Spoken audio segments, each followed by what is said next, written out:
fiction, fantasy, and horror sections.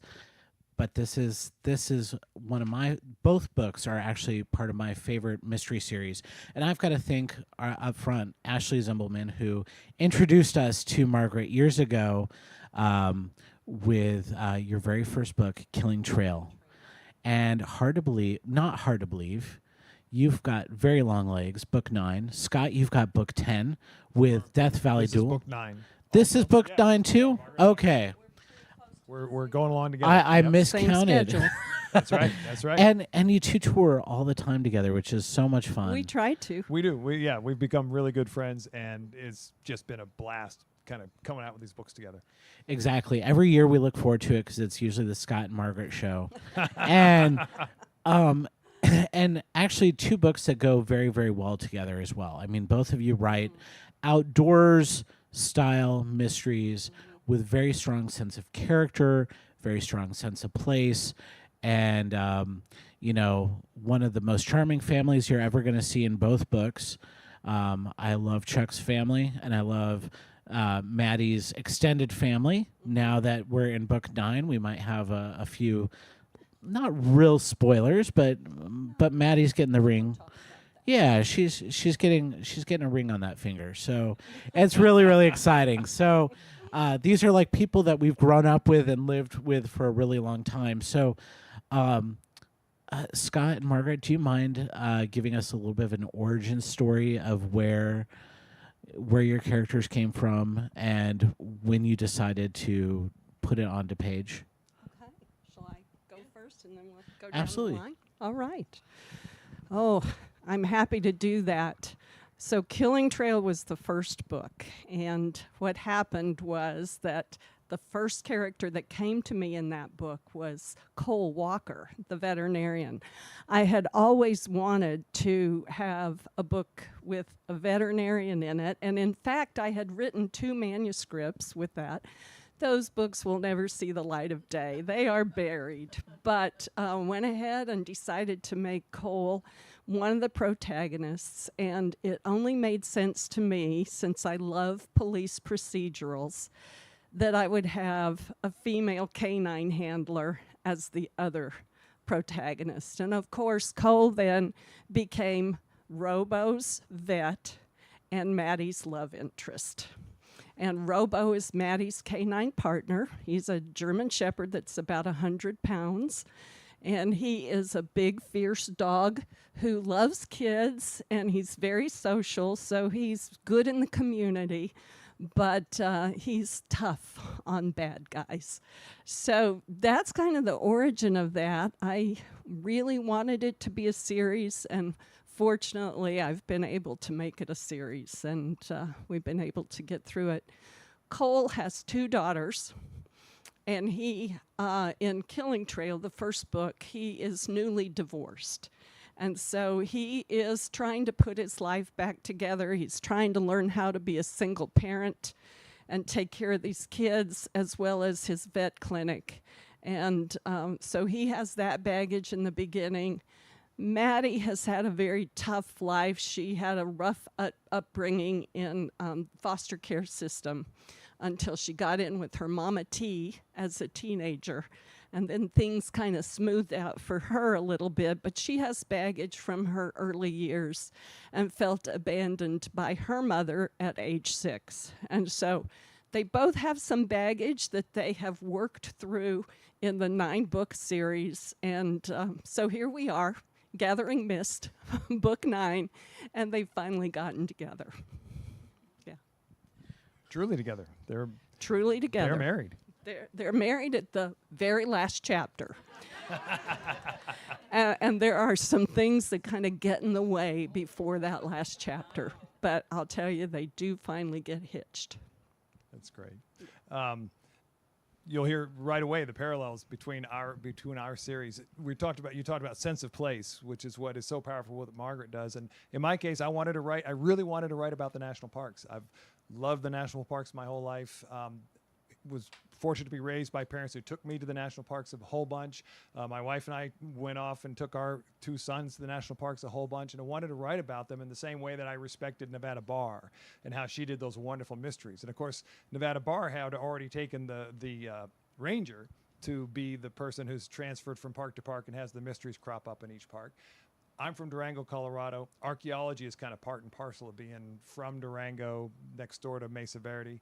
And so I thought, okay, I'll use an archaeologist as my person who moves from park to park to do an archaeological dig or an archaeological survey of some sort.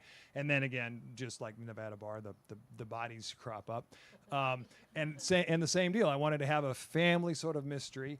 I was fortunate to have been a stay-at-home dad for about 20 years, raising 2 sons. And I thought, okay, a lot of times what you're wanting to do with these series is kind of throw the kitchen sink at your protagonist. So I wanted to kind of throw everything new to my protagonist, my archaeologist, Chuck Bender.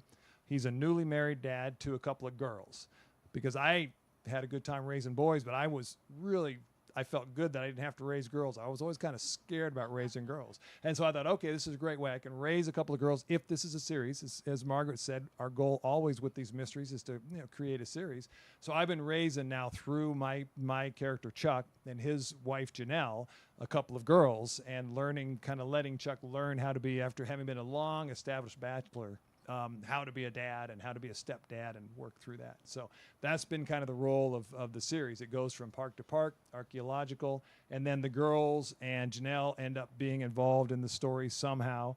And so the girls have grown a year older with each book. 9 years. They started as kind of precocious young girls. Now they're teenagers.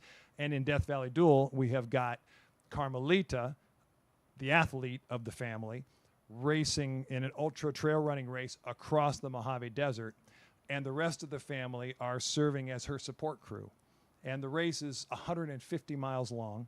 It runs for 50 hours, so you've got 2 nights, you've got plenty of time and plenty of opportunity for bad things to happen along the way. And so that's kind of the basic story for Death Valley Duel.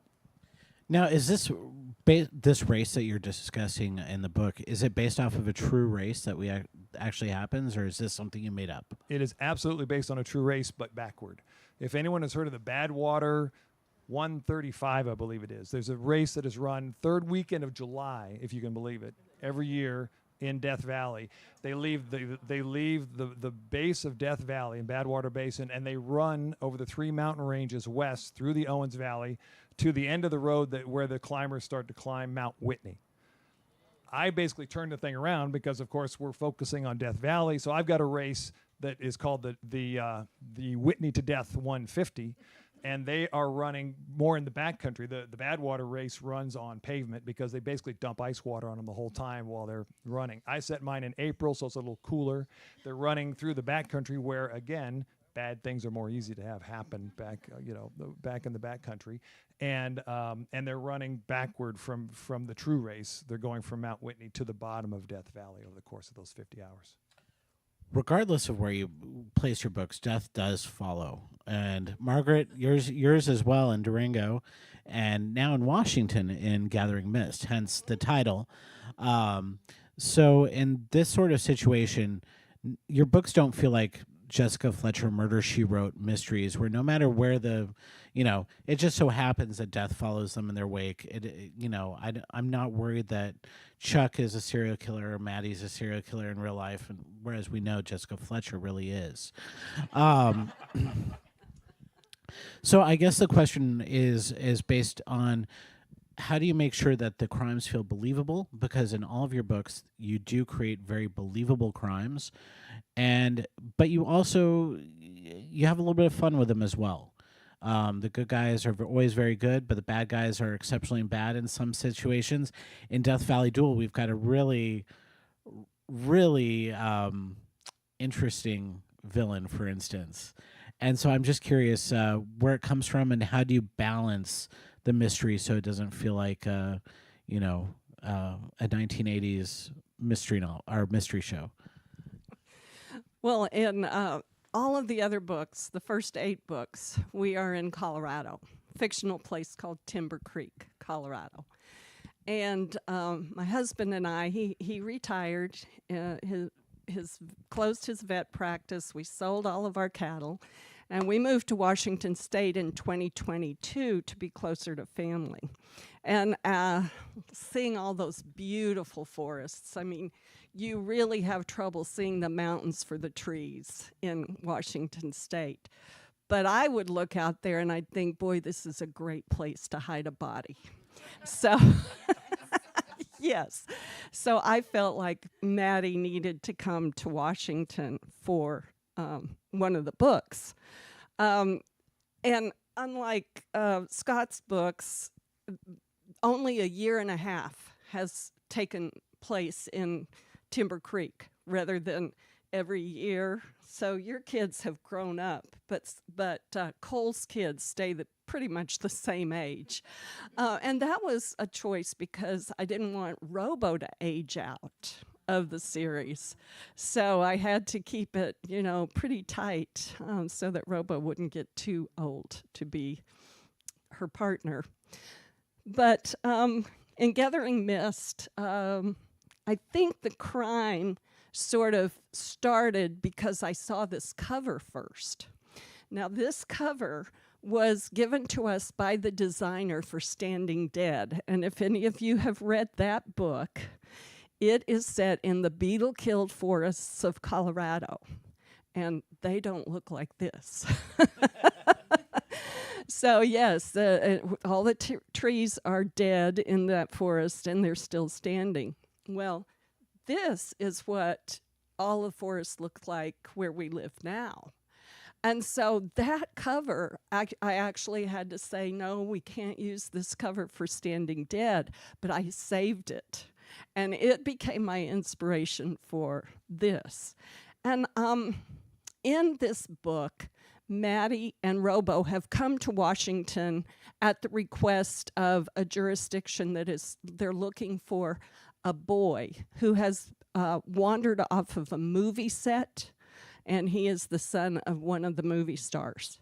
And they are looking for him, thinking that he's lost, but actually evidence is turned up very soon that indicates there's something more sinister going on than just a boy wandering off into the forest. So that idea, I don't really know where that idea came from. It just sort of came to me in looking at those forests and how easy it would be for someone to get lost out there and never be found. And in fact, that is true. Even though there are dogs that search for people out in those forests, it's not like fiction writing, there's not always a happy ending like there is in books. So, that came to me that way. And the movie set, there's a mystery writer named Margaret Mizushima who writes books set in Hollywood.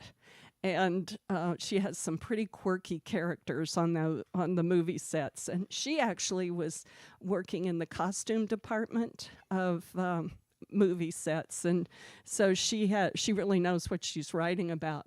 But that kind of sparked the idea of the movie set, I think, whenever I was reading her books. So that's kind of how that came about. And both your and Scott's books, the mysteries are always quite a bit darker. I mean, you always have something a little bit more serious within your books. Although your books read traditionally in terms of the fact that there's not a lot of blood and violence on the screen, you're not afraid to get. You've dealt with drug runners. You've dealt with obviously killing, murders. You've all sorts of different darker subjects. Both of you have. So I mean, how do you manage to keep that darkness in there, but at the same time, make it a mystery where, you're not clinically depressed by the time you're done reading it? I think we all just really have to balance the fact that justice prevails in these mysteries that we write, and the bad guys are caught and held accountable. But my books are written for adults. Now, there are young adults and teenagers that read them, but I think that I never intended them to cross over to cozy readers, but I don't know if you are familiar with the term cozy mysteries, but a lot of cozy readers read my books too. And so I do try to give them the promise of not a lot of bad language. Now, Killing Trail has more than any of the other books because I didn't have that promise in mind when I wrote it. But I do try to do that, and then, of course, not much sex on the page. There is romance, but not a lot of graphic sex on the page.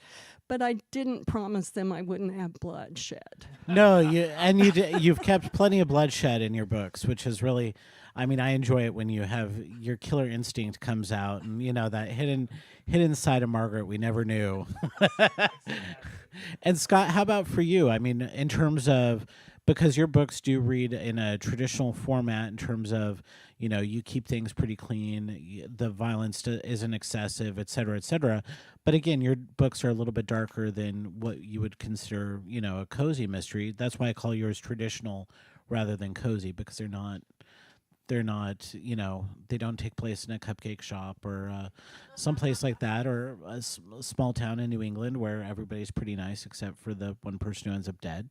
So, I mean, in terms of how do you manage to keep that kind of going? You do keep your books pretty clean, but you also manage to get in some pretty dark subjects.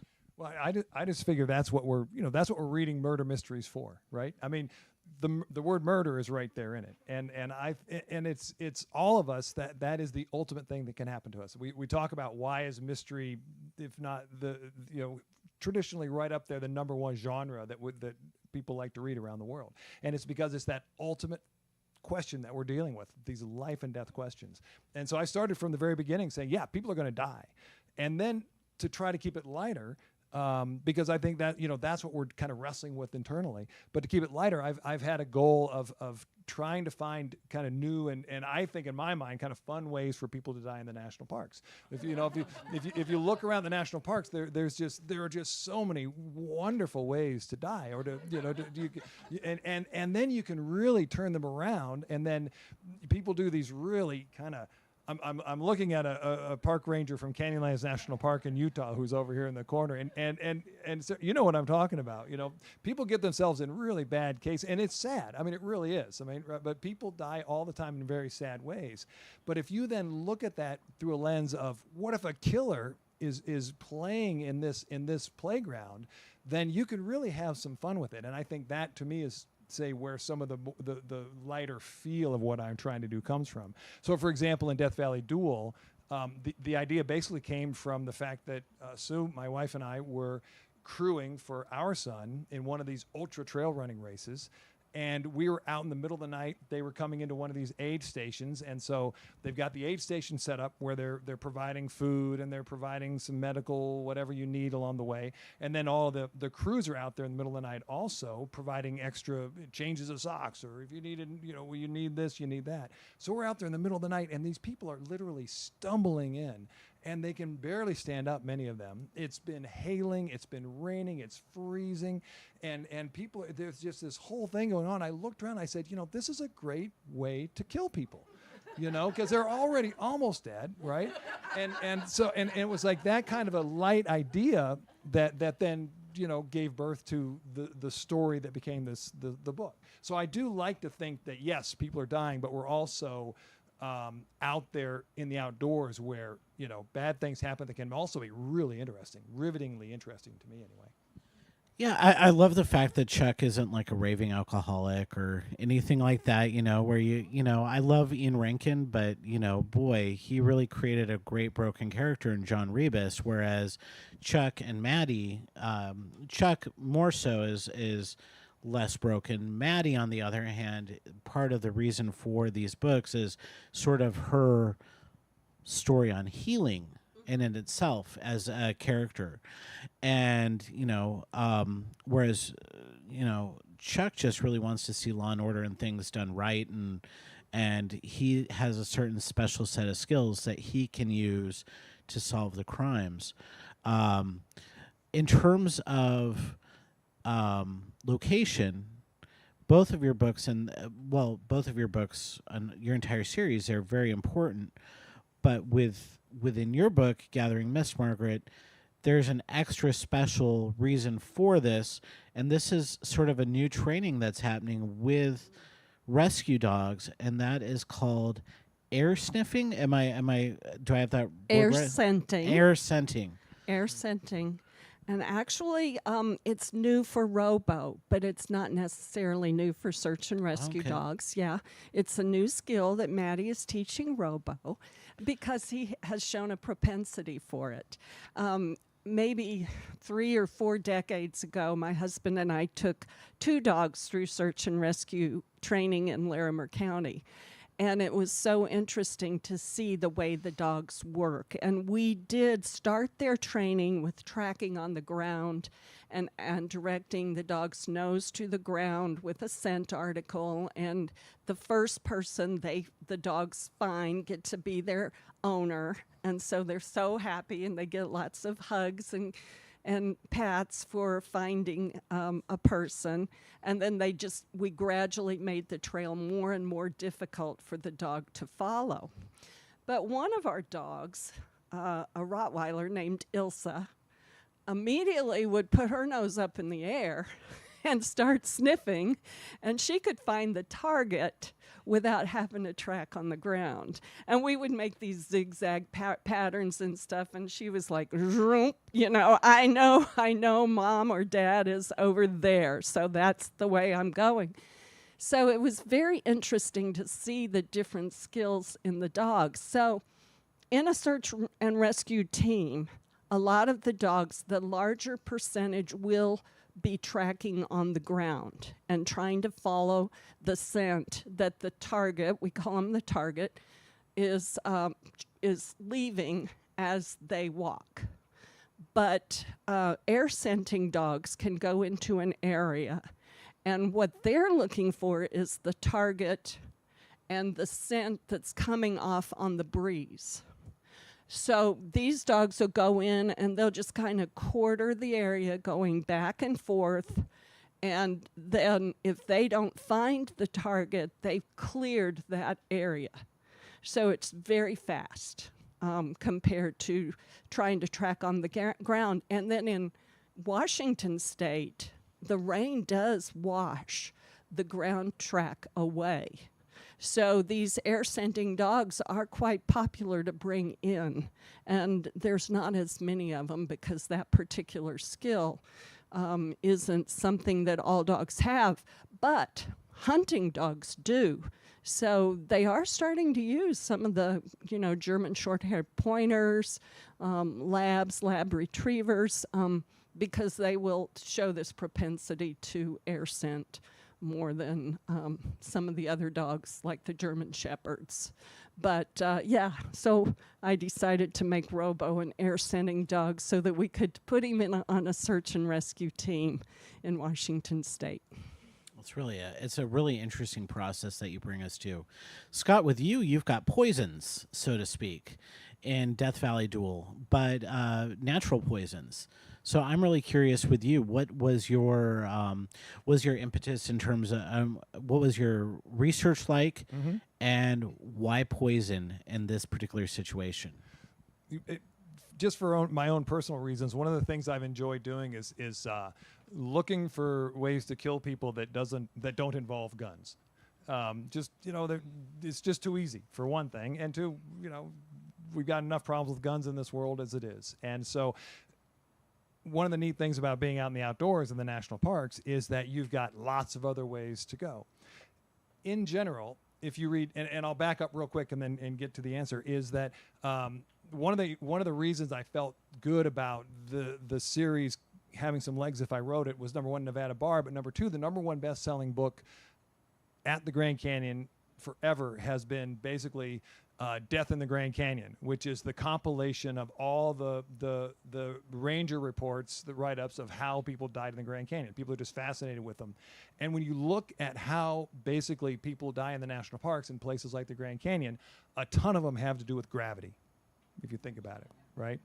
You've got heat stroke and whatnot, but you've got just gravity. You've got water rushing white water. You've got cliffs. You've got cliff fall. So and so I've had to kind of use gravity quite a bit in terms of some of the things that killers get up to in my books over the years. And I wanted to get a little away from that. And so right off the bat, you'll read in the prologue, so I'm not giving anything away, that there are rattlesnakes involved, and you've got a killer, a would-be killer, who's using rattlesnakes as poison. So I started that idea in my head, and then I started thinking, okay, let's play with some poison. And again, it came from that idea that you have these racers stumbling into these aid stations, and they're just gobbling this food and they're grabbing stuff, and it's kind of a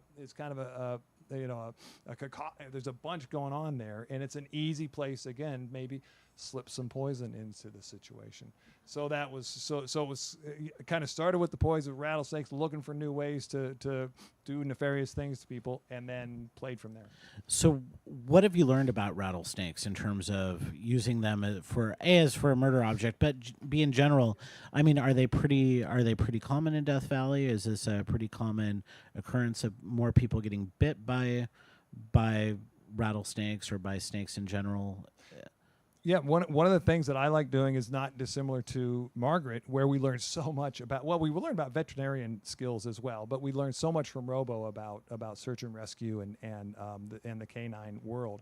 I've tried to share as much as I can about the natural world in these national parks. And so in the case of Death Valley, as I was researching Death Valley, wanting to use the rattlesnake idea, I learned that the Mojave Greens are the most venomous rattlesnake on the planet. They're also the most they really go after people, and so they are a different breed of snake that exists in the Mojave Desert. And so I thought, okay, that's a fun thing to share with readers, and then to play with, going forward. And so it's that information that I enjoy sharing. And in this case, it was like, oh, this is neat stuff. I want to use it for the mystery as well as sharing some of that information with the readers. It's fascinating because as we're going through the book, just learning about the snakes in general, learning about the wildlife that lives in Death Valley, and why Death Valley, not just because of it being a great place for a race, but in terms of just as one of the national parks that you really wanted to talk about, because we don't often think of Death Valley as a place that we really want to go to. Exactly. Yeah, exactly. Although that's coming from a person living in the desert, and like, why do I want to see more desert when I could see mountains and trees? Right. Well, my family has had an opportunity to be at Death Valley when the super blooms have occurred, and suddenly Death Valley is this place that transforms. And so I wanted to share what is really a magical place at certain times. And in addition, my books are published by a small but growing fast nonprofit environmental publisher, Torrey House Press, out of Salt Lake City. And so each of my books always has either an environmental issue or a social justice issue that is specific to that national park that I will weave into the plot. And so in the case of Death Valley, what I really wanted to share with people was the whole Owens Valley water wars that occurred about 100 years ago, and to talk about some of the water issues and then the dust issues that have occurred as a result of those water issues in the Owens Valley, where the California aqueduct, of course, was built in the 1920s, teens, and all the water that comes off the east side of the Sierra now flows to take care of the people of Los Angeles so they can water their lawns and take their showers.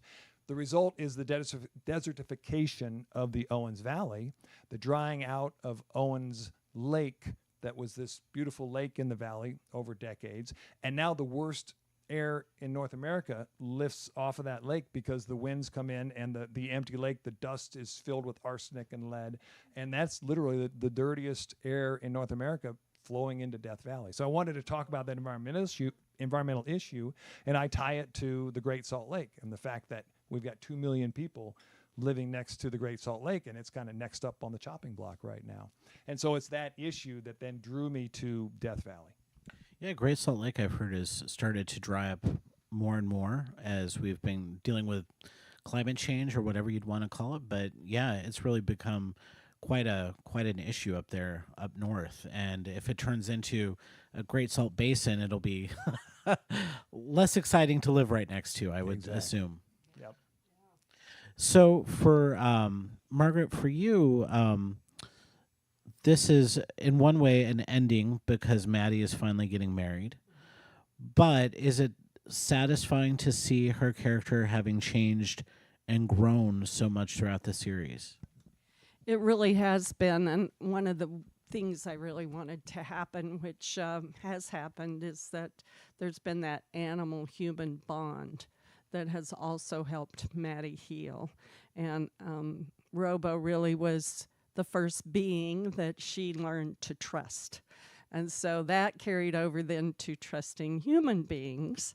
And she has actually developed friendships and over the series. And so at this point, she's very tuned in to wanting to be a good mother to these girls, a good stepmother to Cole's daughters. And so that really has helped, take place in the story. But I would say starting around book 4, Burning Ridge, and then into Tracking Game, book 5. It was kind of the turning point for Maddie to actually realize that she could fall in love and that she could go ahead and trust that this relationship was not going to end painfully for her. And so it's been kind of just a slow transition, and I've had readers write to me and say, when are you going to get these two married? So I'll tell you a secret. I thought I would quit writing after book 8, Standing Dead, because we were moving for 2 years, and it had become really rigorous to try to put out books during those 2 years that we were moving. And so I thought, well, I'm going to wrap up Maddie's backstory in Standing Dead and let my readers know what actually happened the night that Maddie was abducted, along with her mother and her brother, and why it was just the 3 of them that was abducted and all that. So first I had to come up with that because I didn't know that even when I started writing Standing Dead. So I had to come up with that plot. And then after I got settled, it was so much easier when they asked me if I would, write another book. It was easier to say yes. And so I went ahead and wrote book 9, and then I have now signed a contract to write book 10 and 11. So, so I'm not quitting yet. Standing Dead for me, I think, was the wrap up. And then I thought, okay, now it's time to take Maddie into a new chapter of her life. And so Gathering Mist, even though it could be considered kind of the end of a chapter because it's the end of her life as a single person, it's, for me, Maddie has a new beginning.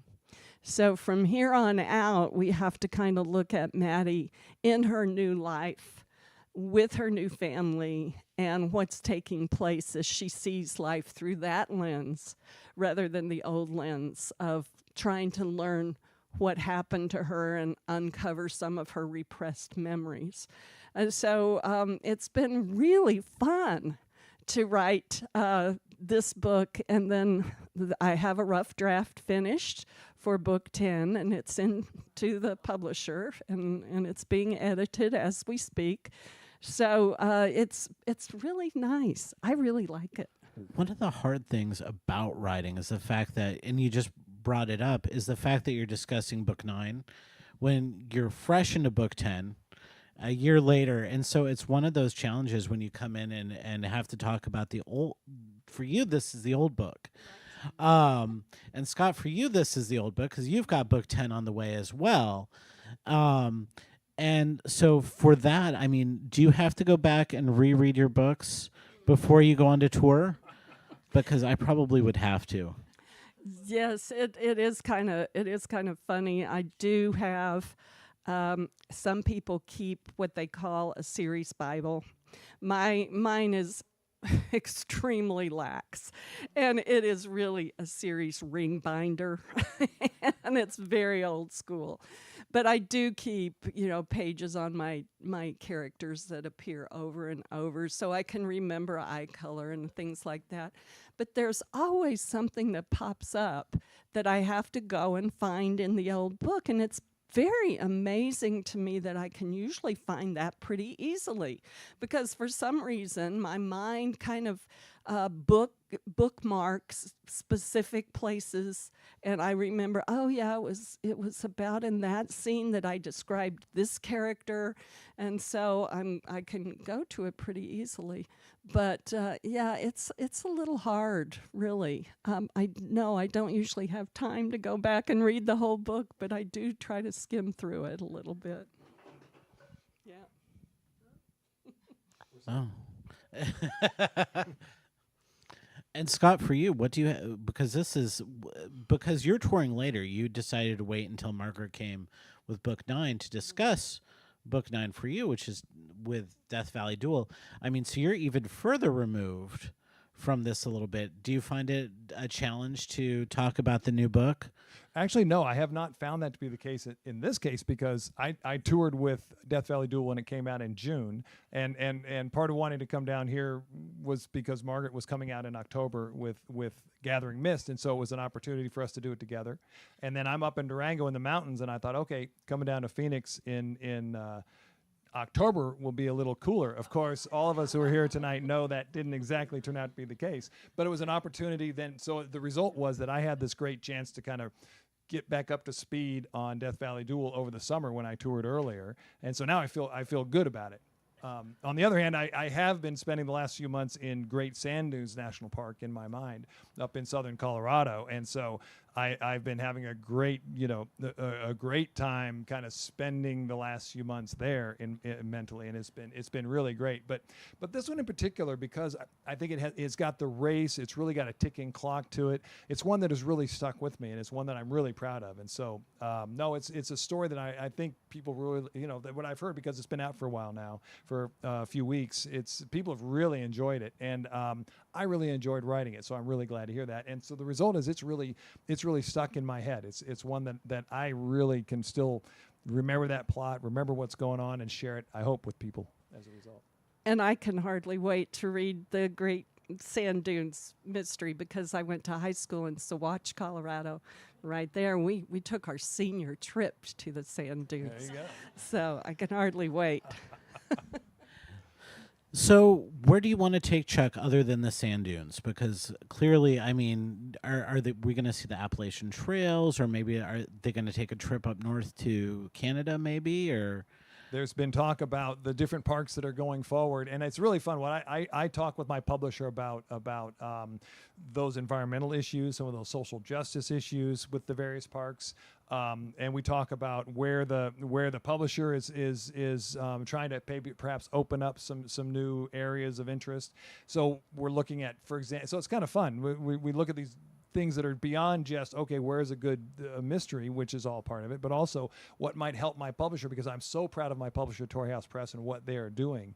And so they're really opening up some doors in Texas and Oklahoma, for example, as they kind of stretch their wings beyond just the Intermountain region. And so we're looking at Big Bend as an idea for one of the mysteries to come up in short order, just because it's one that would fit with kind of their as a nonprofit but still business marketing plan as they kind of stretch their wings.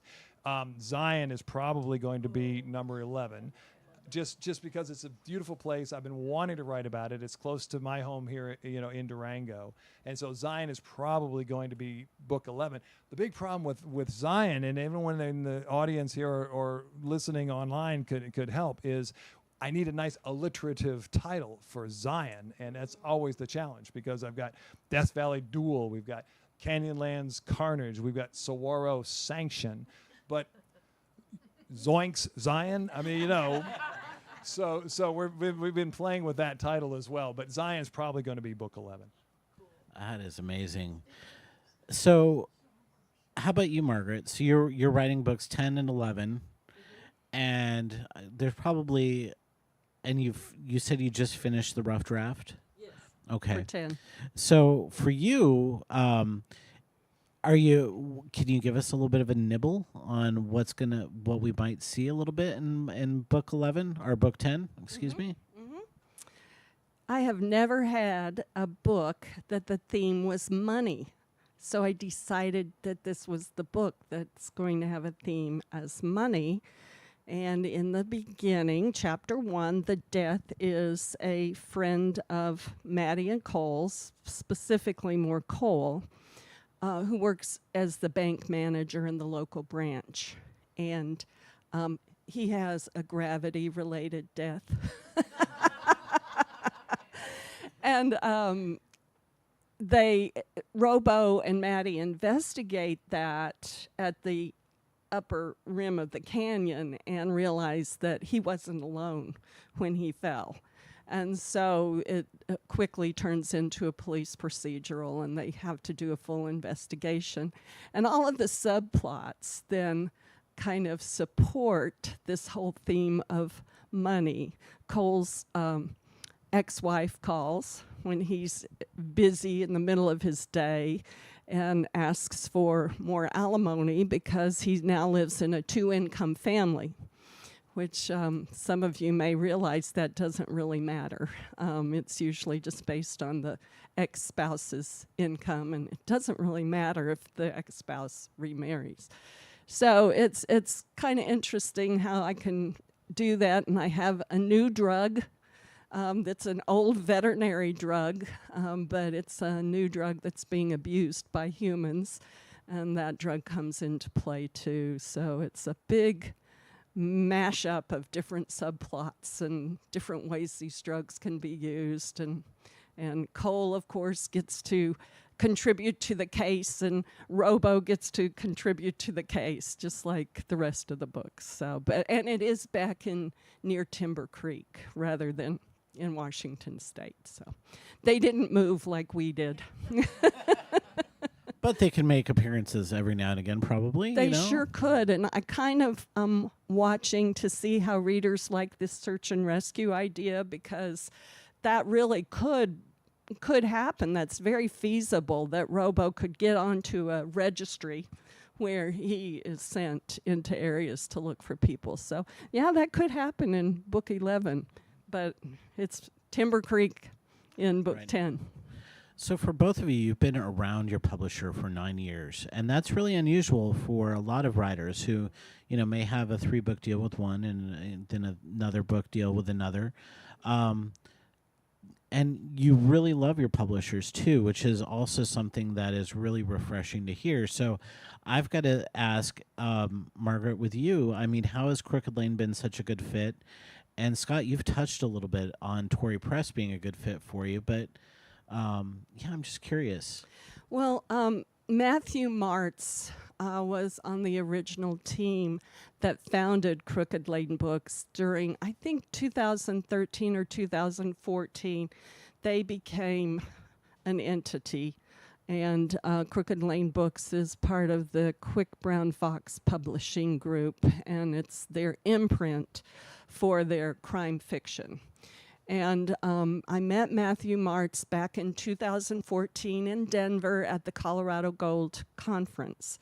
And he just impressed me so much. He was on a panel along with some other, at that time, he was an acquiring editor because Dan Weiss and he had left St. Martin's Press to start up this new company. And so they were just getting started, signing on their first authors that they were going to be publishing, and they were scheduled to come out with books in 2015. So I met him there. My agent already knew him from St. Martin's Press, and she told me I had an appointment to pitch to another editor, and then she had an appointment to pitch to another editor. And then she said, Matthew Martz, if anybody can get this company going, I think it would be him. So I decided to pitch to him too. And so together we kind of pitched to Matt. And it has been a wonderful relationship. Dan Weiss has retired, and Matt is now the publisher. and he no longer edits my books, but he is the one who acquires them. So it's just been a wonderful team. I've had the same agent, lucky me. I've had the same publisher, and I just have really, it's a dream team. And You've been I've very really lucky, yeah. enjoyed it. Yeah, I'm very lucky. So lucky me. And Scott, how about you with Tory Press? How did that start as a relationship with you two? Yeah, and that's some real similarities again with the fact that Torrey House Press was really just getting started as a press at the same time that I was had raised my sons and had the chance to really sink into wanting to write fiction and develop this idea for the series that I had. We found one another through mutual friends, the owners of Maria's Bookshop up in Durango. And I actually had the owner of Maria's Bookshop who pitched Torrey House Press on the idea for my series. At the time, Torrey House Press was a small, attempting to be for-profit publisher of serious environmental literary fiction. And if anyone knows much about that little tiny genre, you're not going to last long probably in the for-profit world in that. And so they pushed that as far as they could. They then switched over to nonprofit, but also early on they took me on as this idea that, okay, let's try some genre fiction and see how that goes. And fortunately for them and for me, it's been a real success story for the two of us working together. And so essentially my series has grown right along with Torrey House Press. And once they've gone nonprofit, it's now been kind of this mission-driven opportunity for not only me to tell the stories of environmental and social justice issues that I want to tell as part of what my writing desires are, but also to grow with them and to be able to help them with their mission, which is they're now grant-driven, and so they're able to do things like they're bringing on young Native American fiction authors. They've got amazing young Navajo authors that they're working with. They're doing workshops with young authors out there. They're just doing this. They're tireless and they are dedicated. Small group. There's 4 people we're talking about when I say they. Kirsten Allen and Will Neville Rabin are the co-publishers these days, and then just basically 2 other full-time people. They work their tails off, and no one's getting rich in the nonprofit world, any of us who know about nonprofits, but they're doing these wonderful things out there in the literature world, and I'm able to be a part of it to the point where I went to the Mountains and Plains Independent Booksellers Association spring conference this spring, not only to pitch Death Valley Duel to all the booksellers who show up and the bookstore owners, but also then I put on the Torrey House Press hat, and I pitched the fall list to those same booksellers and book publishers as a representative for Torrey House Press. So it's, again, this match made in heaven that has been an absolute dream come true for me to be a part of this last decade. And I want to mention my agent's name, Terry Wolf. She lives in Colorado, so she's a literary agent who works hard, and I've been with her for years before we were able to sell my first book. And we had quite a few rejections of Killing Trail before we finally found Crooked Lane, who really loved the setting and really loved the characters. So we were able to Both get in with series them. have become favorites with our Crook and Dagger book club here, and so that's one of the neat things is that you really have found an audience here that really loves your characters and reads both of your books religiously. I know that I'm always looking forward to when your books come out. And this year you. it's been a little tight because I have to select so much of the science fiction and fantasy, and those are big books. I mean, I think to myself, I think they get paid by word. And then it's great to go someplace where you read a book and you're like, it's to the point. We don't have to build a world. It's already there. It's true. And I enjoy that very much. I'm like, get to the death. And one of my, I think that Death Valley Duel is probably one of my favorites in this series. Mine too. I'm glad to hear Just that. because I love the location. I think it's such a unique location. And, national parks are some of the deadliest places to ever be. And one of my my Grand Canyon story is I drove up there one day to do a little bit of a light hike on Bright Angel, and I got caught behind some Japanese tourists, and an elk crossed our path and they all got out of the vehicle and got as close to that elk as possible. And this was rutting season, so I'm like, oh no, this isn't good. I mean, we got the huge antlers, everything. And thank gosh this elk was in just a great mood and just let them take pictures and let them get close. But I thought to myself, oh my gosh, I'm going to be witnessing a goring before. But this year we've had unprecedented number of deaths up in the Grand Canyon as well. Yes. One of the highest numbers this year. So yeah, the national parks aren't so safe. You got to be safe. You Yeah, got to be no. smart. That's exactly right.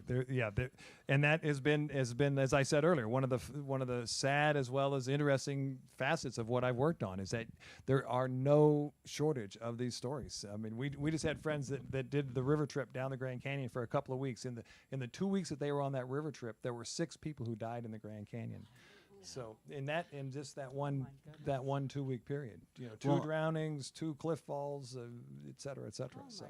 And we've been so hot, it's easy for anybody. They don't realize it's much cooler, but as you go down to that, you're getting hotter and hotter as you go down. And if you're not used to that heat, it's dangerous, really That's dangerous. Exactly right. But it's fascinating to read about, and the national parks. I don't know where I was going with that, but that's okay. So, are there any questions from the audience? Anything that you'd love to ask Scott and Margaret? Pam? Do you have a favorite national park you've written about?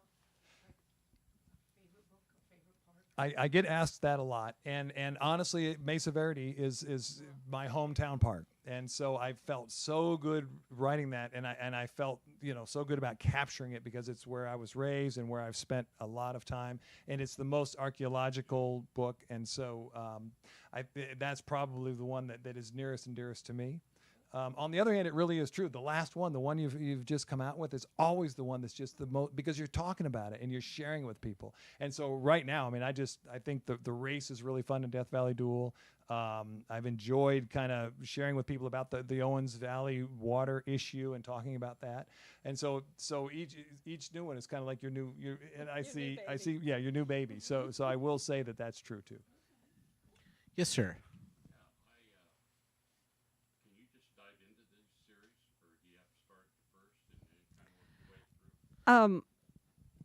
Do we want to repeat the Yeah, I'm going to repeat the question real quick for the online audience, and that is basically, do you have to read your books in any particular order, or can you just dive right in wherever you're at? Every mystery has a beginning and end in each book. The character arc for the protagonists starts with book 1 and continues through book 9. So if you want that flavor, you'd want to start with the first. But if you're really just wanting the mystery, you can start anywhere. And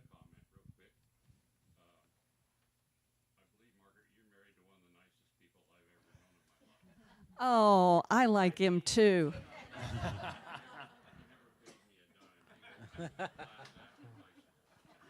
That's good to hear. I like him a lot too. Yeah, he's very nice. And in answer to your question, I will say that mine are specifically written to be more standalone, perhaps, than the traditional mystery series. And the reason for that is purely marketing in one way, because what the goal here is to have these books be available for people whose, the person they're buying it for as a gift may be really into the Grand Canyon or really into Yellowstone or really into Yosemite. And so they can give them that book and they can just read that book and enjoy it because that's the park they're into. Likewise, selling these books at some of the gateway communities to these parks. They want them to be standalone for that reason. But in addition, I mean, the problem I've got is that I've got this family unit who are showing up these parks. Bad things happen. They're always in extremis in one way or another. And then basically they have to wipe the slate clean and basically have collective amnesia if the next summer they're going to go off to another park and have, so each of mine are standalone almost by definition for that reason as well. But they work really, really well in terms of the fact that you can jump in and you've developed these characters so well that you feel like you get to know them within the first few pages of being introduced. And that's kind of you to say that. And that's been my goal, is that you can jump into each one, get to know the girls in particular, Carmelita and Rosie, who are now a year older, but we're not referring back to another year in the past, but yet they've got their personalities. I'm trying to develop them as they grow older over time. So I appreciate hearing that. Absolutely. Do you think Rosie and Carmelita are going to need therapy a few years down the road? That's where that collective amnesia thing comes in. But I love the fact that, you both of you have characters that you absolutely love, and that's one of the big reasons for reading these books is for your characters. And I find that every time that I go back and read Maddie and Robo and I'm introduced to your characters again, it's like having old friends. And Good, that's nice Yeah. when you can have that. Any other questions? Yes, ma'am. I think it was here before that you mentioned that nothing would ever happen to Robo, and I just want to make sure that in your 2 future books you're still on. I'll still make that promise. Yes. Yes, that Robo, he does get a little bit beat up once in a while, but it's nothing that Cole can't fix. So, yes, I don't intend for Robo to die in one of my mysteries at all. Yeah. And once I do decide to write that last book, I'll have to figure out a way that he can become her pet.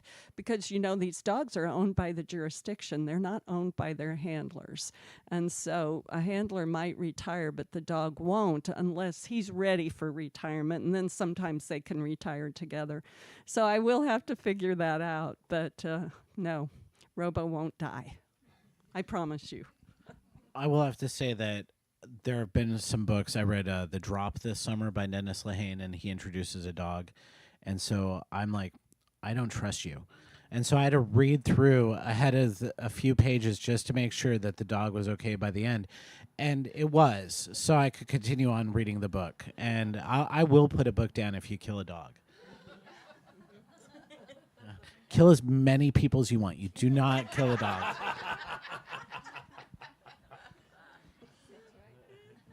And I don't think Margaret wants a hate mail. No. No, that would be disastrous to kill Robo. Yeah. He's here to stay. Well, this is exciting. Thank you so much for Thank coming on you. down and doing this. And thank you all for coming. We wouldn't be here if it weren't for all of you coming down and seeing us in the past 35 years and supporting writers like Margaret and Scott. One of the nice things about the Poison Pen is we are a not-for-profit bookstore, so we're able to take risks with budding authors. And at one point in time, Scott and Margaret were here for book 1, and they've been coming every year ever since, and they've had a career because of all of you. So thank you so much Thank for coming you. on out. Absolutely. Thank you. All right. And for those of you who haven't been here before, we're just going to ask that you fold up your chairs, put them to the right-hand side. Otherwise, they're going to tip and fall on you. And Scott and Margaret will sign your books. Thank you so much, and thank you, online audience. Thank you. Good. I feel like Edith.